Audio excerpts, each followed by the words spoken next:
සුබ දවසක් යහපත් දවසක් හැම දිනාටම නාලිකාව වෙනුවෙන් බොහොම ගෞරවයෙන් පිළිගන්නවා ඔබ සියලු දෙනාම. ඉතින් ගෙවල් දොරවල් වල මේ දවස්වල ටිකක් කාර්යබහුලයි කියලා අපි හිතනවා.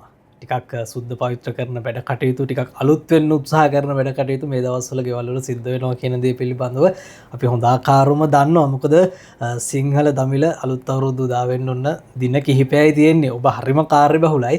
ඒ කාර්යබහුලත්වයත් එක්කම අපි ඔබට ආරාධනා කරනවා මේ කියන කාරණා පිළිබඳවත් ටිකක් හිතන්න. අලුත් අවුරුද්දක් උදා වෙනවා කියලා කියන්නේ ඉතින් ජීවිතේ අපි අලුත් කරගන්න, අලුත් සැලසුම් නිර්මාණය කරගන්න උත්සාහවන්ත වෙන කාලයක්. මෙතනින් එහාට අපේ සම්පූර්ණම අවුරුද්ද යහපත් කරගන්න අපි හැමදෙනාම උත්සාහ කරනකොට ටිකක් මේ දැනුම් පද්ධතිය පිළිබඳවත් අපි හිතන්නට අවශ්‍ය වෙනවා. අපි දැනුමත් එක්ක ශක්තිමත් වෙමු. එතකොට අපේ ජීවිතය සාර්ථක කරගන්න හැකියාවක් ලැබේවි. ඉතින් මේ කතා කරන්න උත්සාහ කරන්නේ අපි මේ සිංහල අලුත් අවුරුද්දත් එක්ක අපි කරන මේ චාරිත්‍ර විධි සම්බන්ධයෙන් මේ චාරිත්‍ර විධි කොහොමද අපි විද්‍යාත්මකව විග්‍රහ කරගන්නේ, මේ ක්‍රමවේදයන් වල තියෙන වටිනාකම් කොයි වගේද කියන දේ පිළිබඳව අපි අද දවසේදී කතා බහ කරන්න උත්සාහ කරනවා. ඉතින් ගෞරවනීය වෛද්‍යතුමන් අද දවසේදීත් සුපුරුදු විදිහට අපේ වැඩසටහන වෙනුවෙන් අපි සම්බන්ධ කරගන්නවා. වෛද්‍ය උදාර සම්පත් ගුණවර්ධන අපේ වෛද්‍යතුමනි ආයුබෝවන් වේවා. බොහෝම ගෞරවයෙන් ඔබතුමන්ව පිළිගන්නවා වැඩසටහන වෙනුවෙන්. මං හිතන්නේ දැන් අපි එක එක්කෙනාගේ වයස් සීමාවන් එක එක විදිහේ වෛද්‍යතුමනි. ඉතින් අවුරුදු ගණනාවක් සමහර විට අපේ අම්මලා කියපු නිසා අපේ සංස්කෘතියට එකඟව අපි හැමදාම අවුරුද්දක් විදිහට පුරුද්දක් විදිහට මේ සිංහල දමිළ අලුත් අවුරුදු දාවීමත් එක්ක මේ චාරිත්‍ර විධි සිද්ධ කරනවා.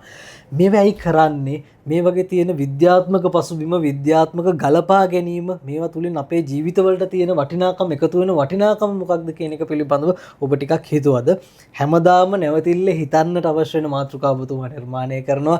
අපිට ඒ දැනුම් පද්ධතිය පිළිබඳව ඔබතුමාගේ වටිනාකම් පිළිබඳව පසුව කතා කරන්නත් හැකියාව ලැබෙයි. මම කැමතියි වෛද්‍යතුමනි දැන් මේකේ ආරම්භයක් විදිහට මේ නොනගතය සම්බන්ධයෙන් අපි මේ නොනගත කාලේ සාමාන්‍යයෙන් කරන වැඩ කටයුතු සිද්ධ කරන්නේ නැහැනේ. එතකොට අපි ආහාර ගන්නෙ නෑ, වෙන කිසිම වැඩ කටයුත්තක් කරන්නේ නැතුව මේ නොනගත කාල සීමාව සමහර විට පොඩි කාල වේලාවක් අපි ගත කරනවා. මම කැමතියි ඔබතුමාගෙන් දැනගන්න මේ නොනගත කාල සීමාව ඇතුළේ අපි වැඩ කටයුතු කරන්නේ නැත්තේ කියන කාරණය මොකක්ද, ඒකට බලපාලා තියෙන හේතු සාධක කියන එක පිළිබඳව අපිට ටිකක් පැහැදිලි කරලා දෙන්න. ඔබතුමාට මතක නම් ජනප්‍රිය අපේ සමාජ මාධ්‍ය තුළ ජනප්‍රිය පෝස්ට් එකක් සංසරණය වුණා මේ වසංගත කාලේ. ඒ වසංගත කාලේ සංසරණය වුණ පෝස්ට් එක තමයි මේ ලෝකයට විවේකයක් අවශ්‍යයි කියලා. ලෝකයට විවේකයක් අවශ්‍ය කියලා ඔබතුමන්ට මතකයි? මට මතකයි. සහ නැවත රීසෙට් වෙන්න ඕන, ලෝකයේ අලුතෙන් නැවත නිර්මාණය වෙන්න ඕන කියලා විවේකයක් අවශ්‍යයි කියලා. ඒ සංකල්පය ලෝකයේ තියෙන දෙයක්. දැන් මිනිසුන් වේගයෙන් ගමන් කරනවා. අපි දන්නවා දියුණු රටවල් ඉතා වේගෙන් ගමන් කරලා ඉවර වෙලා මොනවා හරි අර්බුදයක් ඇවිල්ලා පොඩි නැවතීමක් එනවා. ඒක කොයි විදිහට නවත් දන්නේ නැහැ. වසංගතයක් වෙන්න පුළුවන්, යුද්ධයක් වෙන්න පුළුවන්. අපි දන්නේ නැහැ මොකද්ද කියලා. ඒ කියන්නේ හැමතැනම මේ විවේකයක් අවශ්‍යයි කියලා තියෙනවා. එතකොට දැන් අපේ අවුරුද්දකට වරක් මේ විද්‍යානුකූලව සිදුවන දෙයක් අපි හැමදේම නවත්තනවා. එතකොට අවුරුද්දකට වරක් පැය ගණනාවක් අපි හැමදේම නවත්තනවා. ඔතන විද්‍යාත්මක පසුබිමක් තියෙනවා. ඒ නැවතීම තුළ අපිට විවේකයක් එනවා. මේක ඊටාම ගැඹුරින් කල්පනා කරන්න ඕන. අපි හැමදේම දුවගෙන ගිහිල්ලා අපිට එක තැනකදී අපි නැවතිලා පොඩි විවේකයක් අවශ්‍ය වෙනවා. ඒක තමයි මේ විද්‍යානුකූල දෙයක් මේ වෙලා තියෙන්නේ. එතකොට අපි නොදැනුවත්වම අවුරුද්දකට වරක් අපි හැමදේම නවත්තලා ඔන්න විවේකයක් ගන්න. මේ විවේකයේදී එක විවේකයක් තමයි ඔබට මතක නම් මේකෙදි කියනවා මේ කාබී සියලු වැඩ අතහරින්න කියලා. එහෙනම් කාලා බීලා වැඩ ඔක්කොම අතහරින්න කියලා කියනවා. ආයෙත් කන්න බොන්නත් එපා කියන ඒ වෙලාව. එතකොට කොහෙටද විවේක දෙන්නේ? අපේ මේ ආහාර මාර්ගයට අපි හැමදාම විවේකයක් දෙන්නේ නැහැ. හැමදාම කෑම හැමතිස්සෙම වැටෙනවා. ඉතින් මේ වෙලාවේදී නම් කාටවත් කන්නත් එපා බොන්නත් එපා කියලා විවේකයක් අරන් දෙනවා ආහාර මාර්ගයට. එතකොට මනසටත් විවේකයක් අරන් දෙනවා. ඒ වෙලාවේ බොහෝ විට කියන්නේ අපිට මේ හොඳ කටයුතු වල, පුණ්‍ය කටයුතු වල නිරත වෙන්න කියලා. ඔක අනිත් පැත්තේ පුණ්‍ය කාලේ දැන් නොනගතේ කියන අනිත් පැත්තෙන් පුණ්‍ය කාලය කියලා කියනවා. එතකොට පුණ්‍ය කාලයේ වෙලාවේදී අපි හොඳ වැඩ කටයුතු වල නිරත වෙනකොට ගතටත් පහසුවක් ලැබෙනවා. මනසටත් පහසුවක් ලැබෙනවා. ඔන්න ඕක තමයි ඔය නොනගතය කාලේ නැත්තම් පුණ්‍ය කාලයේදී විද්‍යාවන් පසුබිම. ඒක නිසා අපිට මේක තේරුම් ගන්න ඕන අපිට අවුරුද්දට එකවරයි එන්නේ. ඒ වෙලාවේදී වැඩ කටයුතු නවත්තලා අපිට මේ හරිම හදිස්සි සමහරට වැඩ කරන්න. නමුත් පොඩි විවේකයක් අරගෙන Taman දෙස බලන්න, ලෝකයේ දෙස බලන්න, Taman ඉන්න තැන බලන්න අපිට ඉතාම වැදගත් වෙනවා මේ වෙලාවේදී. ඒක නිසා ඒක තමයි එතන විද්‍යානුකූල தত্ত্বය. හැම තැනකම අපිට නැවතීමක් ඕන, විවේකයක් ඕන. ජීවිතෙත් එහෙමයි, සබහා ධර්මයටත් එහෙමයි. ඔන්න ඕක තමයි ඔය අවුරුද්දකට වරක් අපි කරන්නේ. නැවතිලා බැලුවම වෛද්‍යතුමනි අර අපිට වට පිටාව හරියට හඳුනා ගන්න පුළුවන්. අපි හැල්මේ දුවනවා, එක එල්ලේ අරමුණක් ඔස්සේ දුවනවා. ඒක පොඩ්ඩක් නතර කරලා ජීවිතය දෙස බලන්න ඔබතුමා කිව්වා වගේ අපිට හොඳ කාලයක් මේක. ඉතින් මේ විද්‍යාත්මක පසුබිම සම්බන්ධයෙන් අපි කතා බහ කරමින් යන්නේ මේ අවුරුදු කාලේ අපි කරන චාරිත්‍රවල තියෙන. ඉතින් වෛද්‍යතුමනි ඊළඟම දේ තමයි මේ අපි මෙතන වැදගත් වෙන කාරණයක් තියෙනවා. මේ එකම වෙලාවක අපි රටක් විදිහට, ඒ සමාජයක් විදිහට මේ එකට කරන වැඩ කටයුතු කිහිපයක් තියෙනවනේ මෙතන. දැන් ගොඩක් වෙලාවට අපි ගනුදෙනු කරනවා, ආහාර අනුභවය, එතකොට වැඩ ඇල්ලීම, මේ වගේ දේවල් අපි එකට මේ කටයුතු සිද්ධ කරන රටක් ජාතියක් විදිහට. එතකොට මේකේ තියෙන වැදගත්කම මොකක්ද කියන එක පිළිබඳව අපි ටිකක් පැහැදිලි කරගමු. හැමෝම එකම වෙලාවක එකම කටයුත්තක නියැලීම එහි වැදගත්කම. මෙහි විද්‍යානුකූල තැනක් විශාල වශයෙන් තියෙනවා. මම උදාහරණයක් ගන්නම්. එක සමාන පුද්ගලයන් 10 දෙනෙක් ඉන්නවා. ඔවුන් 10 දෙනා පැති 10කට මොනවා හරි අදිනවා. එතකොට යන්නේ පැති එක පැත්තකට යන්නේ පැති 10කට තමයි බලය යන්නේ. මේ 10 දෙනාම එකතු වෙලා එක පැත්තකට මොනවා හරි තල්ලු කරනවා. එතකොට ඒකට බලය අරගෙන දස ගුණේ බල වෙන සමහරට දස ගුණයටත් වැඩි බලයක් ඇවිල්ලා යනවා. එක පැත්තකට තල්ලු කරන එකත් එකම මොහොතක් කරනවා. පැහැදිලිව විද්‍යාව අනුව ගත්තම ඒතර බලය එකම මොහොතක එක පැත්තකට තල්ලු කරාම ඒකේ බලය ඇවිල්ලා ඒ තල්ලු කරන තේ ඈතට යනවා. මම නැවත මතක් කරනවා 10 දෙනා පැති 10කට අදින්න පුළුවන්. 10 දෙනා එක වෙලාවේ එකම පැත්තට තල්ලු කරන්න පුළුවන්. ඒ අවස්ථාව දෙකේදී ගත්තම එකම මොහොතත් වැදගත්, එකම පැත්තට තල්ලු කිරීමත් වෙන එක සිත වැදගත් වෙනවා. එහෙනම් කණ්ඩායමක තියෙන ඊටාම වැදගත් දේ තමයි එකම වෙලාවක එකම සිතින් එකම ශක්තියකින් බලයකින් ක්‍රියාත්මක වීම. එතකොට ඒ වගේ බලයක් ක්‍රියාත්මක වෙන විට කරන්න පුළුවන් ලෝකේ ජය ගන්න පුළුවන් අවස්ථා ගොඩක් වැඩි. දැන් අපේ ආදි කාලේ ඉඳන්ම මේක භාවිතා කරලා එක මොහොතට එකම මොහොතක එකම දෙයක් කරන්න හැඩ ගැස්සීමක් කරන්නේ.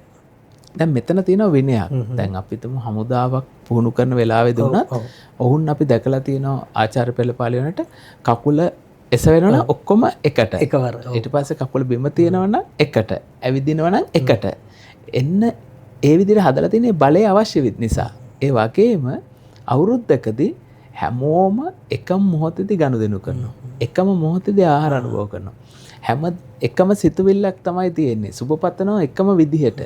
එවිට වෙන්නේ අර බලය ඉතාම වැඩි කමක් ඇති වෙනවා සහ එකමුතුකම ශක්තිමත් වෙනවා. දැන් ඕකම තමයි අපි වෙලාවට මොනවා හරි වැඩ පටන් ගමුයි කියලා කිව්වහම වෙලාවනේ මේ වැදගත් වෙන්නේ. වෙලාව පස්සේ යන එක අපි තුමු වෙලාවක් දාගත්තොත් අපි උදෑසන 9ට නම් ඔක්කොම එකම වෙලාවට පැමිණියොත් ඔන්න ශක්තිය වැඩි. ඒකම තමයි මේ පුරුදු කරන්නේ. ඒ නිසා මේකෙත් විශාල විද්‍යාව පසුබිමක් තියෙනවා. එතකොට අවුරුද්දකට වරක් මේක පුරුදු පුහුණු කරන්න කියා දෙනවා. ඒකත් ඉතා වැදගත් කාරණයක්. ඉතින් මේ දේවල් අර කලින් කිව්වා වගේ අපි අර හුදෙක් කරන්නම් වාලේ කරනවා නෙවෙයි, මේකේ වර්තය පැහැදිලි කරගෙන ඔබ සිද්ධ කරන්න සහ මේ වැඩසටහන් බලලා ඔබේ දරුවන්ට මේක සම්ප්‍රේෂණය කරන්න. ඒක තමයි ගොඩක්ම වැදගත් වෙන්නේ. වෛද්‍යතුමනි ඊළඟ කාරණේ තමයි මේ දැන් අවුරුද්දට අපි හැමදේම අලුත් කරනවානේ. එතකොට මේ පරණ දේවල් අපි ඉවත් කරනවා. සමහරවිට හිතේ තියෙන ඔය පොඩි පොඩි කනස්සලු ගති, පොඩි පොඩි කුණු දේවලුත් අපි ඉවත් කරනවානේ. ඉතින් මේකේ තියෙන වැදගත්කම මොකක්ද කියන එක ගැන අපි අර අලුත් වෙන්න උත්සාහ කරන එකේ තියෙන වැදගත්කම මොකක්ද කියන එක පොඩ්ඩක් පැහැදිලි කරගමු. එතනත් වැදගත් වෙනවා. දැන් භෞතික වශයෙන්ුත් අපි අවුරුද්දකට වරක් අපි දන්නවා අපේ තියෙන සියලු දේවල් අපි අයින් කරන අවුරුද්දට. උදාහරණ ගත්තොත් වැඩක් නැති ඇඳුම්, වැඩක් නැති ඊට පස්සේ සමහරට භාවිතා කරලා කොටස් වශයෙන් අපි ගත්ත පොත් වෙන්න පුළුවන්. එහෙම වැඩක් නැතිව ගොඩක් අයින් කරලා ගේ අලුත් කරනවා. ඒ වගේම ගේ පිරිසිදු කරනවා. එතකොට පිරිසිදුකමත් පිළිවෙලත් ඒ අවුරුද්දක් ආරම්භ වෙන විට සිදුවෙනවා. ඔබ දන්නවා ඇති බොහෝ ගෙවල් සෝදනවා. ඊට පස්සේ ජනෙල් සෝදනවා. මකුළු දැල් ටික කඩනවා. ඊට පස්සේ ගේ සමහරට තින්තාලේප කරනවා. ඒ වගේ බොහෝ දේවල් කරනවා. එතකොට අලුත් වීමක් තමයි එන්නේ. එතකොට අපි මෙහෙම කරාට පස්සේ මුළු රටේ මෙහෙම කරාම ඔන්න අලුත් වීමක් එනවා බාහිර වශයෙන්. එතකොට ළමයින්ට උනත් දැනනවා අලුත් ඇඳුම් හම්බෙනවා, පරණ ඇඳුම් අයින් වෙලා. ගෙදර අලුතෙන් පාට ගාලා තියෙනවා, නැත්නම් ගෙදර හොදලා තියෙනවා, බඩු පාණ්ඩ අලුතෙන් ගෙනල්ලා තියෙනවා. එතකොට ඔන්න අලුත් බවක් දැනනවා. ඒ භෞතික වශයෙන්. ඊට වඩා ඊටාම වැදගත් දේ තමයි මානසික වශයෙන් අලුත් වීම. දැන් උදාහරණයක් ගත්තොත් අපිට පෙර අවුරුද්දේ කවුරු හරි කරපු වැරද්දක් නිසා අපේ හිතේ කනස්සලු භාවයක් තියෙන්න පුළුවන්. සමහරට ඔහු ගැන වැරදි අවබෝධයක් තියෙන්න පුළුවන්. සමහරට ඥාතීන් ගැන තරහක් තියෙන්න පුළුවන්. වෛරයක් තියෙන්න පුළුවන්. හැබැයි අලුත් අවුරුද්දේ අපි කියන අර පරණේ ඔක්කොම අමතක කරන්න කියලා. ඉතින් පරණේ ඔක්කොම අමතක කරලා ඥාතීන් ගෙවල් වල යනවා. අසල්වාසීන් ගෙවල් වල යනවා. අර තරහ මොනවත් මතක නැහැ. ඔන්න අවුරුද්දකට සැරයක් ඒක වෙනවා. එතකොට භෞතික වශයෙන් උත් අලුත් වෙනවා. මනසින් අලුත් වෙනවා. එහෙම නැත්නම් අපි තරහක් තියාගෙන වෛරයක් තියාගෙන සදාකල් හිටියොත් අපි මරණ මොහොත දක්වාම හරි තරහින් වෛරයෙන් තමයි ඉන්නේ. ඒක මනසට හොඳ නැහැ. Tamanට හොඳ නැහැ. ඔන්න අලුත් වීම පටන් ගන්න පුළුවන්. මේ අලුත් වීම තුළ අපිට හරිම සැහැල්ලුවක් දැනෙනවා. ඒක තමයි මේ අලුත් වීම භෞතික වශයෙන් සහ මානසික වශයෙන් කරන්නේ. ඒක විද්‍යාත්මක පසුබිමක් විශාල වශයෙන් තියෙනවා. මේක අවුරුද්දට වතාවක් නෙමෙයි, පුළුවන් නම් සතිපතා සතියකට වරක් කරන්න පුළුවන් නම් ඒක ගොඩක් හරි ලේසි. අපි අවුරුද්දට වතාවක් කරනවා හැමදාම ගන්න. නමුත් අපිට පුළුවන් නම් මේක සතිපතා කරන්න එක දවසක් ඉරිදට වගේ පුළුවන් නම් අර අවුරුද්ද වගේ හැමදාම අලුත් වෙන්න. ඒක පුහුණු කරන්න තමයි මේ අවුරුද්දට වතාවක් අපි මේක යොදාගෙන තියෙන්නේ. මම හිතන්නේ හොඳ පණිවිඩයක් ඔබතුමා එතනින් ලබා දුන්නේ. දවස ගානේ පුළුවන් නම් අපි අලුත් වෙන්න උත්සාහ කරමු. අපි වටේ ඉන්න පිරිස දිහා අලුත් විදියට බලන්න ගනිමු. ඒක අපේ ජීවිතවලට ගොඩක් වැදගත් ඒ වයිතුමනේ. දැන් අර මේකතන තියෙන සුවිශේෂීම කාරණයක් තියෙනවා. දැන් අපි අපේ අම්මට තාත්තට වැඩිහිටියොන්ට අපි මේ බුලත් තුරුල්ලක් දීලා වන්දනා කරනවා. අපි වඳිනවා අවුරුද්දට චාරිත්‍රයක් විදිහට. ඉතින් මේකේ මොකක්ද අපිට ලැබෙන ආශිර්වාදය? මෙතනින් මොකක්ද අපි බලාපොරොත්තු වෙන්නේ කියන කාරණයක් අපි මොකද හැමදාම බුලුත් අතක් දීලා වඳින්නේ නැහැනේ. අවුරුද්දකට සැරයක් මේ දේ අපි සිද්ධ කරනවා. ඒ ගැන පොඩ්ඩක් අපිට පැහැදිලි කරොත් වෛද්‍යතුමනි. දැන් මේක පෙරදිග සංස්කෘතියේ තියෙන විශේෂ ලක්ෂණයක්. මේක දැන් බටහිර සංස්කෘතියේ මේ වන්දනා කිරීම එහෙම එච්චර ඔවුන් අගේ නොකරන්න පුළුවන්. නමුත් පෙරදිග සංස්කෘතියේ අපේ අසල්වැසට ඉන්දියාවත් මේක භාවිතා කරනවා. අපි දැන්ලා තියෙනවා ඉන්දියාවේ අගමැතිතුමා මෝදි අගමැතිතුමත් නිතර මේක භාවිතා කරන අවස්ථාවක් තියෙනවා. ලංකාවෙත් තියෙනවා. මේක අපිට හුරු දෙයක්. මේක ලැජ්ජ වෙන්න කරුණක් නෙමෙයි. තමන් හදපු අම්මා තාත්තට වඳින්න ලැජ්ජ වෙන්න ඕනේ නැහැ. අම්මා තාත්තා එච්චර ආදරෙන් හද ඔන්න වන්දනා කරනවා. වන්දනා කරන විට කවුරු හරි අර අම්මා තාත්තා අතින් හිසට අත තියලා ආශිර්වාද කරනවා. කවදාවත් වන්දනා කරන වෙලාවක කවුරුවත් බනිනව අහලා නැහැනේ. නේද? වන්දනා කරලාට හිතෙන් එන්නේ ආශිර්වාදය. මේ හිතෙන් එන ආශිර්වාදය හරි ප්‍රබලයි. සුවපත් වේවා, ජය වේවා, නැත්තම් නිදුක් වේවා, යහපතක් වේවා පුතාට දරුවන්ට එහෙම ආශිර්වාද කරන මේ ආශිර්වාද පේන්නේ නැති වෙන්න පුළුවන්. නමුත් අපිට මනින්න පුළුවන් නම් විශාල ප්‍රබල කිරණයක් එතන තියෙනවා. ඒක අපිට දැනෙනවා. අපිට ආශිර්වාද. ඒ වගේම ආශිර්වාද ලබන්නාටත් දැනෙනවා, ආශිර්වාද කරන්නාටත් දැනෙනවා. ආශිර්වාද කරන්නාගේ හිත ප්‍රීතියෙන් පිනා යනවා. ඔහු ප්‍රීතියෙන් පිනා ගිහිල්ලා තමයි කියන්නේ යහපතක් වේවා, සුවපත් වේවා, අවුරුද්ද ජය වේවා, සාර්ථක වේවා කියලා කියනවා. ඒ වගේම වන්දනා කරන කෙනාටත් ඒක ආශිර්වාද ලැබෙනවා. සමහර ලාවට අපි කටින්ම කියනවා. ආශිර්වාද කරන විට කටින් කියන වැඩි නෑ. ඒ නිසා ඒකත් අලුත් අවුරුද්ද තියෙන්නේ වැඩිහිටියන්ට, දෙමාපියන්ට, ඥාතීන්ට වන්දනා කිරීම. ඒ වන්දනා කිරීමේ අපිට තියෙන මේ වන්දනා කරනට බුලත් අපි ගන්න. බුලත් කියන්නේ උතුම් දෙයක් ලෙස සලකන දෙයක්. අර නිකන් වන්දනා කරනකොට බුලත් දීලා වන්දනා කරන එක අපි කරනවා මේ වැඩිහිටියන්ට. බුලත් දීලා තමන්ගේ ඒ තියෙන ගෞරවය ප්‍රකාශ කරනවා. දැන් අලුත් බඩු පාණ්ඩ මේ තෑගියනියන එකනේ බලාපොරොත්තු වෙන්නේ. ඒකට වඩා අර බුලත් ගෙනහිල්ලා ඒ බුලත් තමයි අපේ පිළිගැනීම ඉහළම දේ. දැන් අපි දන්නවා අපේ විවාහ උත්සවයක් කියනකොට බුලත් දීලා කියනවා. බුලත් දීලා කියනවා කියන එක ලොකුම ගරුත්වයක් තියෙනවා. ඉතින් ඒක තමයි ඔය අවුරුද්දක් කරන්නේ මංගල කාරණාවලට මංගල කාරණා බුලත් වල තියෙන විශේෂත්වයක් පාවිච්චි කරලා වන්දනාට. ඉතින් මේවා කරා කියලා කාටවත් පාඩු වෙලා නැහැ. ඒ නිසා මේවා අපතේ දාලා ඉවත් කරන්න අවශ්‍ය කාරණා ඉවත් කරන්න කාරණා ගොඩක් අපිට තියෙනවා. වැරදි බැවින් වැරදි පුරුදු මත්ද්‍රව්‍ය ඒ කියන්නේ ඒවා ගොඩක් මේ බොරු කියන එක හොරකම් කරන ඒවා තමයි ඉවත් කරන්න ඕනේ. මේ කාටවත් කරදරයක් කරනවා මේවා ඉවත් කරන්න කියලා සංකල්ප ගේන්න එපා කියලා මං හැමෝටම කියනවා. මොකද හොඳ දේ රැක ගන්න. මේ දේ විනාශ කරන්න එපා. මොකද අපිට අයින් කරන්න ඕන කාරණා ගොඩක් තියෙනවා. මත්ද්‍රව්‍ය ගන්න එකද සමහරලාට බොරු කියනවද හොරකම් කරනවද ඒවා තමයි අයින් කරන්න ඕන. මේ වගේ වැදගත් කරුණු අපි ඉවත් නොකර මතු පරම්පරාවට රැකගමු. මොකද මේ වලින් අපිට පෙනෙන්න නොපෙනෙන විශාල ශක්තියක් කරන විද්‍යානුකූලවත් අපිට මේවා තහවුරු කරන්න පුළුවන් අවස්ථා තියෙනවා. පැහැදිලිවම වෛද්‍යතුමනි මම හිතන්නේ මේ කාරණා පිළිබඳව අපි නැවත සිටිය යුතුයි. මේ වාර කලින් කිව්වා වගේ මේ අපේ අනිත් පරම්පරාවලට අපේ ඉදිරි පරම්පරාවට සම්ප්‍රේෂණය කරන්න මේවා රැක ගන්න ඕනේ. ඔබතුමා කිව්වා වගේ අර අවඩක් වෙන්නේ නැහැ. අපි සමාජයේම ශක්තිමත් වෙනවා, පවුල ශක්තිමත් වෙනවා. අපි හිතන පතන විදිය බොහොම සුන්දර එකක් බවට පත් වෙනවා. එතකොට රටක් විදිහට සමාජයක් විදිහට අපිට ඉස්සරහට යන්න පුළුවන්. මේ වටිනාකම් මේ සංස්කෘතියෙන් රැකගෙන මේ වගේ විද්‍යාත්මක පදනමත් අපි අවබෝධ කරගෙන ජීවත් වෙමු කියන මතක් කිරීමත් එක්ක ඉතින් වෛද්‍යතුමනි බොහොම ස්තුතියි නැවතත් ඔබතුමාන්ට වෛද්‍ය උදාර සම්පත් ගුණවර්ධන වෛද්‍යතුමන් එක්ක අපි අද දවසේදීත් කතා බහ කරේ මේ සුවිශේෂී කාරණේ සම්බන්ධයෙන්. ඉතින් තව දින කිහිපයයි තියෙන්නේ මේ සිංහල දමිළ අලුත් අවුරුද්ද වෙනුවෙන් මම ඔබතුමාට ආරාධනා කරනවා අපි නරඹන පිරිසට අවසාන වශයෙන් දැන් මේ අලුත් බලාපොරොත්තුත් එක්ක අලුත් අවුරුද්දකට ඔන්න මෙන්න තියෙන්නේ. ඒ අයට යම් වචනයක් ඔබතුමා කියනවා නම් අවසාන වශයෙන් වැදගත් වෙයි.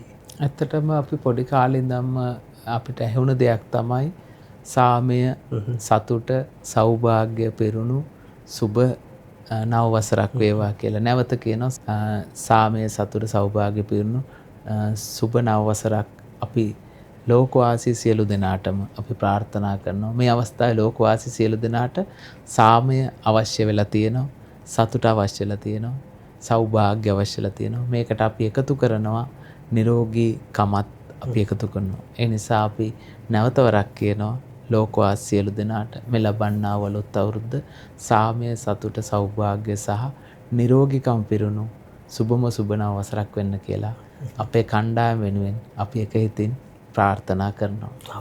එහෙනම් බොහොම ස්තුතියි ඔබතුමන්ට වෛද්‍ය උදාර සම්පත් ගුණවර්ධන වෛද්‍යතුමන් ආයුබෝවන් කියලා අපි සමුදෙනවා. ඔබතුමාගේ සියලු කටයුතු සාර්ථක වේවා, ඉදිරියේ යහපත් වේවා කියලා ප්‍රාර්ථනා කරනවා.